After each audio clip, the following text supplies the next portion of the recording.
RPS. Live from Primavera Sound 2022. Proudly presented by Cupra.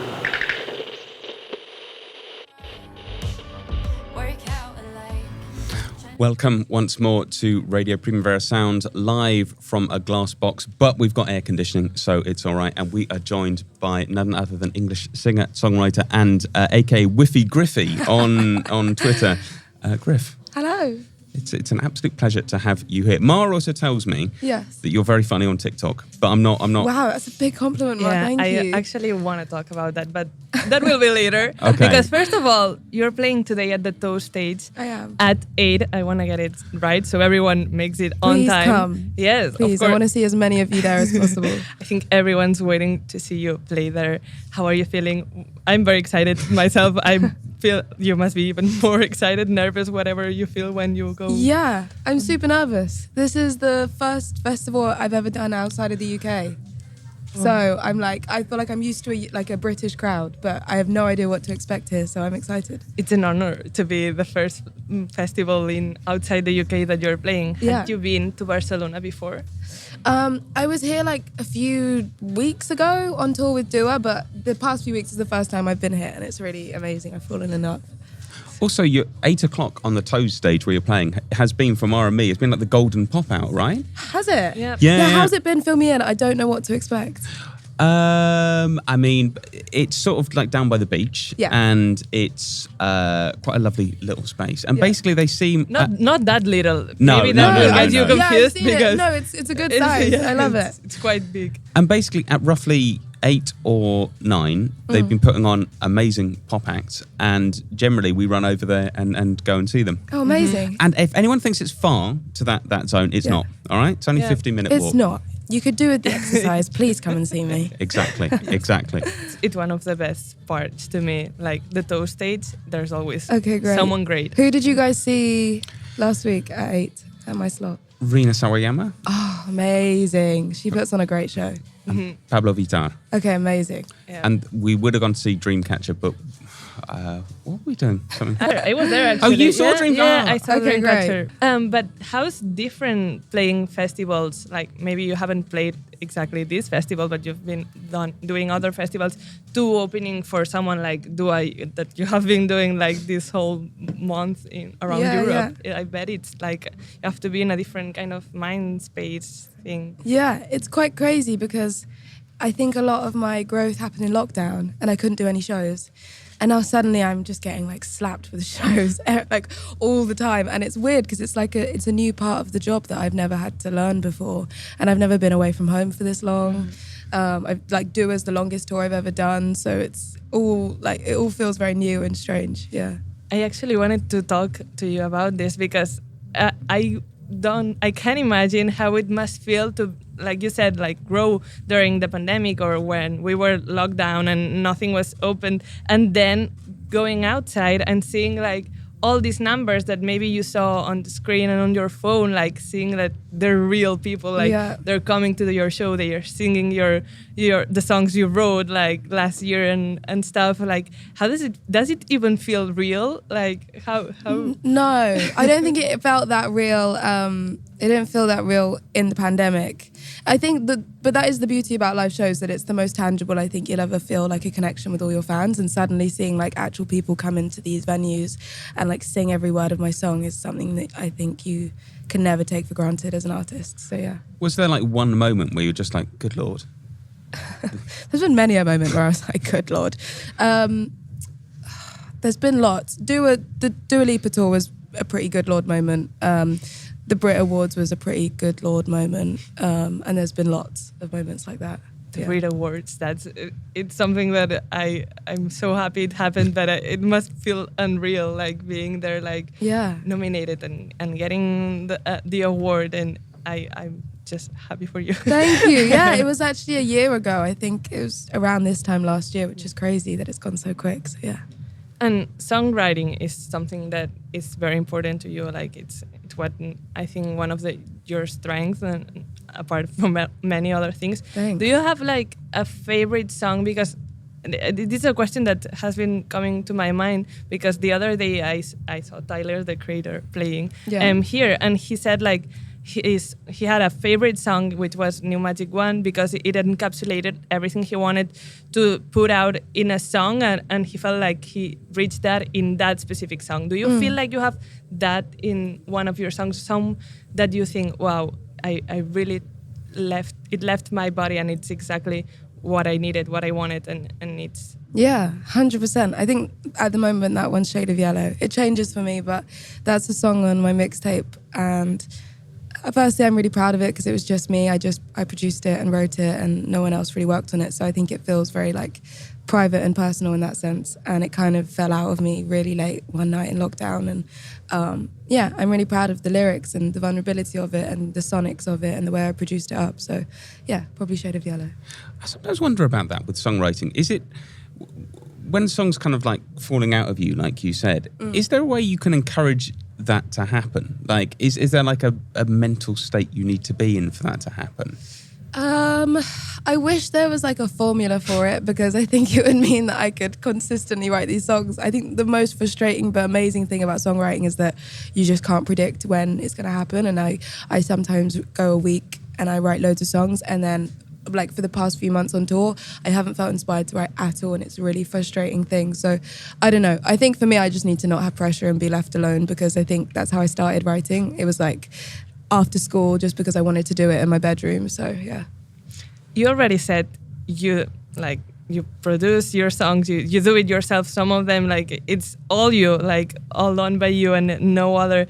Like, you're a self-taught producer. And in an interview I really liked, you said that being a girl, I think you've been told this, quoting yourself, but if you're a girl and you can sing, you're automatically like a product, and no one sees you as a producer, which you are. Like, have you ever thought of, like, if you hadn't had the ability to sing so well, of ever trying to be only a producer, or is it something still very difficult for women and especially young girls? Like, you would be like not credited at all because it's a space which there's no recognition, or maybe you think they're starting to have.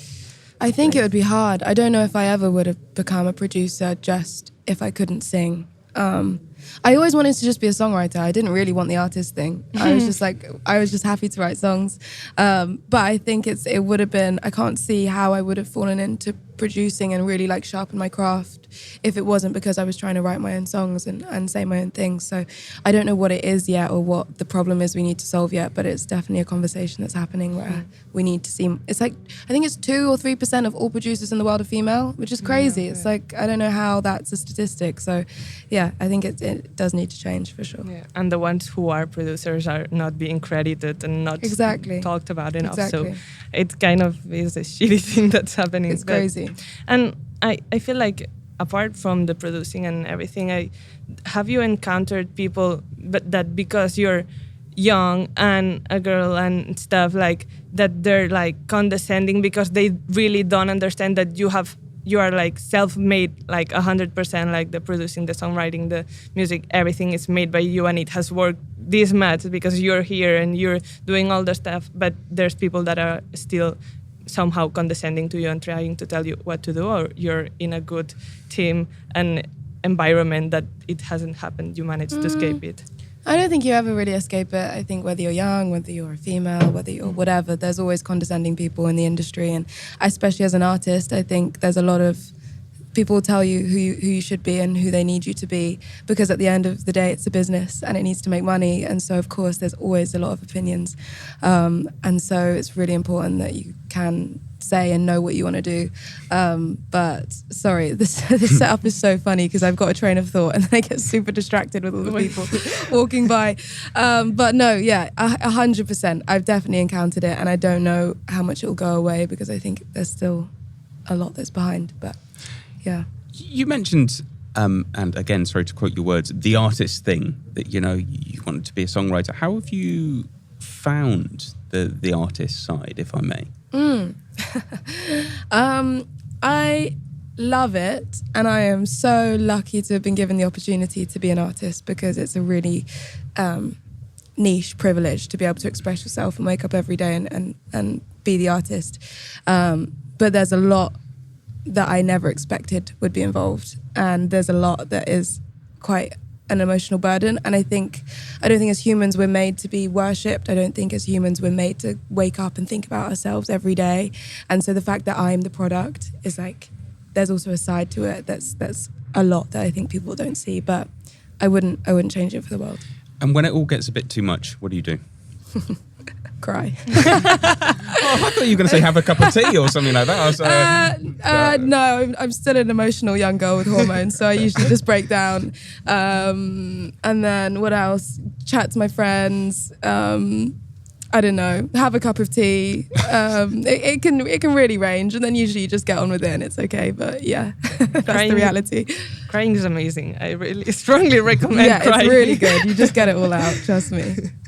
And I want to continue talking about the self-made thing about yourself, because it's one of the things I love the most about you as an artist and everything. It's like the self-made aspect of your project, if we could call it that, arrives to the point that you make your own outfits too, which I love. I'm obsessed because if you didn't, your sense of style is amazing, but the fact that some of the dresses and pieces you're wearing are made by you, to me, it's mind blowing, because I also tried to learn how to sew a few months ago, and it's not easy. I have to say that. Where does your inspiration comes from? Because to me, for example, I go to your Instagram and I just save all of the pictures in a folder. Thanks. Like, I want to copy that. I want to copy that. Yay! But who do you want? Like, who is an inspiration to you? I don't know. I get asked this quite a lot, and I have actually no idea. No, not in a bad way. I just don't really know. Like with clothes, I don't know. I just really liked making stuff, and I was making clothes mainly because like to have a stylist is like really freaking expensive. And at the beginning, I was like, I couldn't afford to have a stylist, and I wanted to look a certain way, so I'd just like go to fabric shops and then make these dresses and then kind of reimagine all of my favorite designers and dresses. So but I don't know. I do what you do. I sit on Instagram and Pinterest all day, and I save stuff and try and create my own little world with it. So yeah, it's amazing. And now you said that you didn't have the money to have a stylist, because that's a part that we don't see. Like, you look amazing in the breeds, you look amazing everywhere, but there's a part that there's like financial things that you get allowed and maybe you don't, and you have to make it look good. It's you that you have to present your face. And I saw a TikTok of yours that you explained that the backdrop in your American tour was painted by you, which also like blew my mind, because it looked so good and it made so much sense to be like your room kind of aesthetic. Like, how was that? Like, did you decide like, okay, I'm gonna paint it myself, and everyone was like, yeah, okay. I think what we never realize, and what I don't even realize, is when I see all these huge productions, like we're all probably gonna go and watch Dua later and watch Tyler the Creator, and these shows cost so much money. Like, even something as small as a backdrop is thousands. And so like when it came to tour, we were like, we're maxed out on the budget, and I was like, but we can't have a bare stage. So then I ended up like spending the new year like painting my music room where I made all of my stuff, and then we blew it up into this huge fabric backdrop. But you kind of do get really resourceful as a new artist, because this shit costs loads of money, and it's fun to like get involved and get all DIY with it. So yeah, it looked really cool, and I really like that you, from your TikTok and your social media, you show this other side of being an artist. Like, hello, I'm a human being, because sometimes I forget like artists are human beings, and with you said you have like a love-hate relationship with social media, but I must say, like Ben said before, your TikTok account is so funny. Like, everyone follow, if you have a TikTok, I bet you're following her too, because you're way too good at it. Thank you. How is your relationship with TikTok? Because I don't think you have a love-hate relationship with it. You understand it like as it should. No, it's pretty hate. I think most artists will say that. Like, I love it. I love going on it to just pass time or whatever. But to create on it is really, for a long time, I think I've only just started to get in the rhythm of it on tour. But the demands of content these days is crazy. Like, if I put my all into being on TikTok and Instagram, my writing is then being compromised. Like I haven't really written in the last 2 months because we wanted to put out loads of content about being on tour with Dua. So the reality of it is that it's a lot and I don't love, like when you actually think about it, most musicians or artists that we love, they sing, and so it's not normal for us to be in front of camera all the time, and it's not our natural habitat to be like here being a big like personality, and so always having like a phone or a camera in front of your face is definitely still an unnatural thing for me. Yeah. I wonder, have you ever done something on TikTok and then you've been like, oh God, that would have been a song or something, you know, that could have been a song idea or something like that? I'm trying to, I don't know, it varies the TikToks that I make.